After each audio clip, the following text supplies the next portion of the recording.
በመካከለኛው ምስራቅ ፍልስጤም ለሁለት ተከፍላ የአረብና የይሁዳውያን ሀገራት እንዲመሰረቱ ከተወሰነ በኋላ ፍጥጫና ጦርነቱ በተለያዩ መጠን ሞቅ ቀዝቀዝ እያለ ሲካሄድ ዘመናት ተቆጥረዋል። በእስራኤልና በፍልስጤማውያን ኃይሎች መካከል የሚካሄደው ጥቃትና ጦርነት እየተደጋገመ የቀጠለ ቢሆንም የሐማስን ጥቃት ተከትሎ እስራኤል በጋዛ ላይ ያካሄደችው ጦርነት የተለየ ነው። የፍልስጤሙ እስላማዊ ታጣቂ ቡድን የፈጸመው ድንገተኛ የተቀናጀና መጠነ ሰፊ ጥቃት እስራኤላውያንን አስደንግጦ ቁጣን በመቀስቀስ ጋዛን ለውድመት የዳረገው ጦርነት ምክንያትም ሆኗል።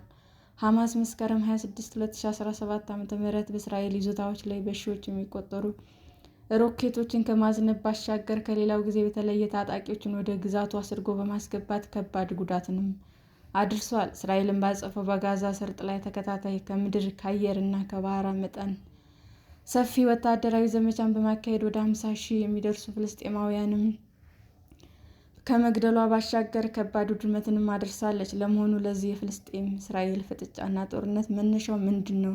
ሊያስማሟቸው ያልቻሉት ጉዳዮች የትኞቹ ናቸው? የሚለውን በዝርዝር የምናይ ይሆናል። አብራችሁን ቆዩ።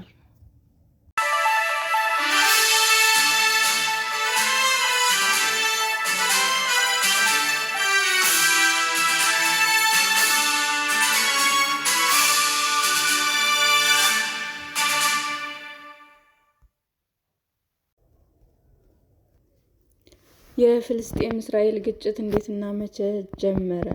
በዮርዳኖስ ወንዝ እና በሜዲትራኒያን ባህር መካከል ያለውና በኦቶማን ቱርኮች ቁጥጥር ስር የነበረው የፍልስጤም አካባቢ በሙስሊሞች፣ በአይሁዶች፣ በክርስቲያኖች ዘንድ እንደ ቅዱስ ቦታ የሚታይ ነው። አካባቢውም አብዛኞቹ በአረቦችና በሌሎች ሙስሊሞች ማህበረሰቦች የተያዘ ሲሆን አይሁዶችም ነበሩበት። የመጀመሪያው የዓለም ጦርነት ተከትሎ የኦቶማን ቱርኮች ግዛት መንግስት ሲፈራረስ በወቅቱ የነበረው የዓለም መንግስት ማህበር ወይም ሊግ ኦፍ ኔሽንስ ብሪታንያን የፍልስጤም ግዛት እንድታስተዳድር ውክልና ሰጠ።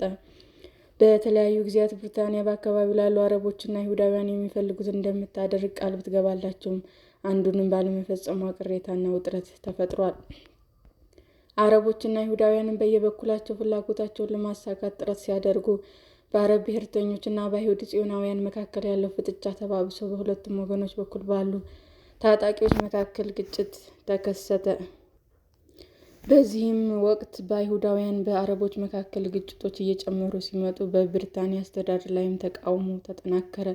በርካታ ፍልስጤማውያን አይሁዶች እርምጃ በመቃወማቸው በአካባቢው ጦርነት ተቀሰቀሰ። የአጎራባች አረብ ሀገራትም ወታደሮችን ፍልስጤማውያን በመደገፍ በጦርነት ተሳታፊ ሆኑ። በዚህም ሳቢያ በመቶ ሺዎች የሚቆጠሩ ፍልስጤማውያን ቀያቸውን ጥለው ሸሹ ወይም ለቀው እንዲሄዱ ተገደዱ። ይህንንም ክስተት ፍልስጤማውያን አልናቃብ ወይም መቅሰፍት ሲሉ ይጠሩታል። በ1967 እንደ አውሮፓ አቆጣጠር በተካሄደው የአረብ-እስራኤል ጦርነት እስራኤል ከፍልስጤም ግዛቶች ባሻገር የጎረቤት አረብ ሀገራትን ይዞታዎች በወረራ ለመያዝ ችላለች።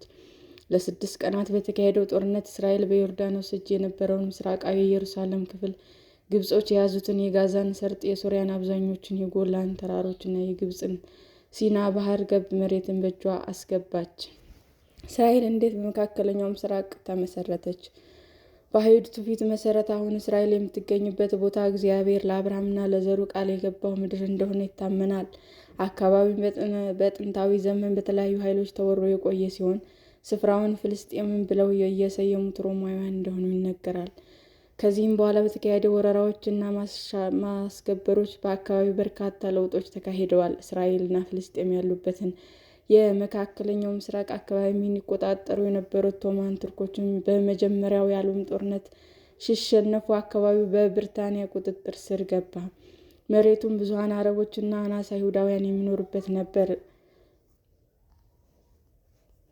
በሁለቱ ማህበረሰቦች መካከል አሁን ድረስ የዘለቀው ፍጥጫ የተባባሰው ብሪታንያ በፍልስጤም ውስጥ የአይሁድ ህዝቦች አገር መመስረት የሚለውን ሀሳብ ተግባራዊ ለማድረግ እርምጃዎችን መውሰድ ስትጀምር ነው። አይሁዶች አካባቢ የአያቶቻቸው ርስት መሆኑን ሲያምኑ፣ የፍልስጤም አረቦች ደግሞ ግዛቱ የራሳቸው መሆኑን በመግለጽ ሀሳቡን ተቃወሙት። ፍልስጤምን በሚመለከት የተዋቀረው የተባበሩት መንግስታት ድርጅት ኮሚቴ በአውሮፓውያኑ መስከረም 3 በ1947 ለጠቅላላ ጉባኤ ባቀረበው ሪፖርት ላይ በመካከለኛው ምስራቅ የአይሁዳውያን አገር የመመስረት ጥያቄ መጽሐፍ ቅዱሳዊና ታሪካዊ ምንጮች መሰረት ያደረገ መሆኑን ጠቅሶ ነበር። በተጨማሪም የብሪታንያ መንግስት በፍልስጤም ውስጥ የአይሁዶች አገር መመስረት እንደሚደግፍ በ1917 እንደ አውሮፓ አቆጣጠር ባወጣው የባልፎር ድንጋጌ ላይ አሳውቆ ነበር። በአውሮፓ ውስጥ የሁለተኛው የዓለም ጦርነት እየተካሄደ ባለበት ጊዜና ከዚህም በፊት በናዚዎች አማካኝነት በሚሊዮኖች በሚቆጠሩ አይሁዶች ላይ በተፈጸመው የጅምላ እልቂቶች ምክንያት አገር እስራኤል እንድትመሰረትና እውቅና እንዲሰጣት ግፊት ሲደረግ ነበር።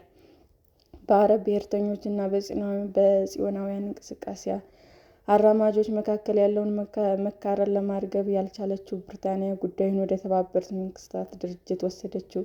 የድርጅቱ ጉባኤም በህዳር 29 በ1947 እንደ አውሮፓ አቆጣጠር ፍልስጤም ለሁለት ተከፍላ ነፃ የአረብ እና የይሁድ አገራት እንዲመሰርቱ የቀረበውን ሀሳብ ጸደቀ። ይህንንም ተከትሎ ብሪታንያ በፍልስጤም ላይ የነበራትን ውክልና ከመጠናቀቁ አንድ ቀን በፊት ግንቦት 19 በ1948 እንደ አውሮፓ አቆጣጠር የአይሁዳውያን የእስራኤል ነፃ አገርነትን አወጀች። በቀጣዩም ቀን እስራኤላውያን የተባበሩት መንግስታት ድርጅት አባል ለመሆን ጥያቄ አቅርበው ከአንድ ዓመት በኋላ ተቀባይነትን አገኙ። የፍልስጤም ግዛቶች ለምን ተነጣጠሉ? የተባበሩት መንግስታት ድርጅት ኮሚቴ ባቀረበው ሪፖርት ላይ የፍልስጤማውያን አረብ ግዛቶች የትኞቹ አካባቢዎች እንደሚያካትት በዝርዝር ቢያመለክትም የመጀመሪያው የአረብ-እስራኤል ጦርነት መጠናቀቅን ተከትሎ ነበር ግዛቶቻቸው በግልጽ የለየው። በዚህም በመካከለኛው የእስራኤል ግዛት የሚለያቸው ግራና ቀኝ በ45 ኪሎ ሜትሮች የተነጠሉ ሁለት የፍልስጤማውያን ግዛቶች ተፈጠረ። አንደኛው ምስራቃዊ ኢየሩሳሌም ጨምሮ ዌስት ባንክ ሲሆን፣ ሁለተኛው ደግሞ የጋዛ ሰርጥ ሲሆን ለረጅም ጊዜ በእስራኤል ወረራ ስር የቆየውና አሁንም የአየር እና የባህር እንቅስቃሴዎች እስራኤል የምትቆጣጠረውን የጋዛን ሰርጥ ደቡባዊ ድንበር በእጇ አስቀርታ ለፍልስጤማውያንም የመለሰችው በአውሮፓውያን 2005 ነበር። በአሁኑ ወቅት የጋዛ ሰርጥ ፍልስጤማዊ አደንጃዎችና በእስራኤል መካከል የተፈረሙ ስምምነቶች በማይቀበለው በእስላማዊ ቡድን ሐማስ አስተዳደር ስር ነው የሚገኘው። በሌላ በኩል ደግሞ ዌስት ባንክን የሚያስተዳድረው የዓለም አቀፍ እውቅና ያለውና ዋነኛው ሪፖርት ፍትሐን ሲሆን ይህም የፍልስጤም መንግስት ተብሎ ነው የሚጠራው። ፍልስጤም እንደ ሀገር እውቅና አላት። መንግስታቱ ድርጅት አማካኝነት ፍልስጤም ለሁለት ተከፍላ የአረብና የይሁዳ ሀገራት እንዲመሰረት ከወሰነ በኋላ እስራኤል የራሷን መንግስት መስርታ በዓለም ላይ ካሉ ሀገራት አንዷ ለመሆን ችላለች። ፍልስጤም ግን እስካሁን ሙሉ ለሙሉ ለዚህ አልታደለችም። እስራኤል በተመሰረተች በዓመት ውስጥ እንደ አንድ ሀገር የተባበሩት መንግስታት ድርጅት አባል ስትሆን፣ ፍልስጤም ግን አባል ያልሆነች ታዛቢ ሀገር በመሆን የድርጅቱን ሙሉ የአባልነት ቦታ አላገኘችም። እንደ ሀገር የመንግስት ድርጅት ሙሉ አባል ለመሆን ጥያቄ ብታቀርብም ከጸጥታው ምክር ቤት አባል በቂ ድጋፍ ባለማግኘቷ ጉዳዩም ተንጠልጥሎ ቀርቷል። ነገር ግን የተባበሩት መንግስታት ድርጅት ጠቅላላ ጉባኤ አባል ከሆኑት 193 ሀገራት መካከል 138 ወይም ከ70 በመቶ በላይ የሚሆኑት የፍልስጤም ሀገርነትን በይፋ እውቅና ሰጥተዋል። የማያስማሟቸው ነገሮች ምንድን ናቸው? ለዘመናት በእስራኤል እና በፍልስጤም መካከል ስምምነት እንዳይደርስ ምክንያት የሆኑ በርካታ ምክንያቶች አሁን በመካከለኛው እንቅፋት ሆነው አፋጥጧቸው ይገኛል። ዋና ዋናዎቹ የሚከተሉት ናቸው። የፍልስጤማውያን ስደተኞች በተለያዩ ሀገራት ውስጥ ተበትነው የሚገኙት ስደተኞች ጉዳይ አንዱ ነው። ዋነኛው የፍልስጤሞች ፖለቲካ ፓርቲ ፒኤል በ10.6 ሚሊዮን ዜጎች በስደት እንዳሉ ይጠቅሳል። ከእስራኤል ጋር ለመስማማት አሁን እስራኤል ወደሚባለው ግዛት መመለስ አለባቸው ይላል። እስራኤል ደግሞ ይህ የአይሁድ ማንነቷን አደጋ ላይ ይጥላል በማለት አትቀበለውም። የእስራኤላውያን ስፍራዎች እስራኤል ከ1967 እንደ አውሮፓ አቆጣጠር ጦርነት በኋላ በወረራ በያዘቻቸው የፍልስጤማውያን ግዛቶች በሚባሉት በምስራቅ ኢየሩሳሌም እና በዌስት ባንክ ውስጥ ከግማሽ ሚሊዮን በላይ አይሁዳውያን አስፍራለች። በእስራኤል መንግስት የተገነቡት እነዚህ የስፍራ አካባቢዎችም በዓለም አቀፍ ሕግ መሰረት ሕገ ወጥ ተብለው ተነቅፈዋል። ፍልስጤማውያንም አይሁድ ስፍራዎች ከግዛታቸው እንዲወጡ ቢጠይቁም እስራኤል ሳትቀበለው ቆይታለች። የድንበር ጉዳይና ፍልስጤማውያን የተባበሩት መንግስታት ሁለት ሀገራት እንዲመሰረቱ ሲወስን ያስቀመጣቸው ግዛቶች እንዲከበሩ፣ ለዚህም እስራኤል ከ1967ቱ የአረብ-እስራኤል ጦርነት በፊት ወደ ነበረ ይዞቷ እንድትመለስ ይፈልጋሉ። እስራኤል ግን ይህንን አትቀበለውም። ኢየሩሳሌም ባለቤትነት እስራኤል ከተማዋ ሉዓላዊ ግዛቷ እንደሆነች እና በ1967ቱ ጦርነት ምስራቃዊውን ኢየሩሳሌም ከተቆጣጠረች በኋላ ኢየሩሳሌም ዋና ከተማ መሆኗን በይፋ ብትገልጽም ዓለም አቀፍ እውቅና አላገኘችም። ፍልስጤማውያን ደግሞ ምስራቅ ኢየሩሳሌም መዲናቸው እንድትሆን ይፈልጋሉ።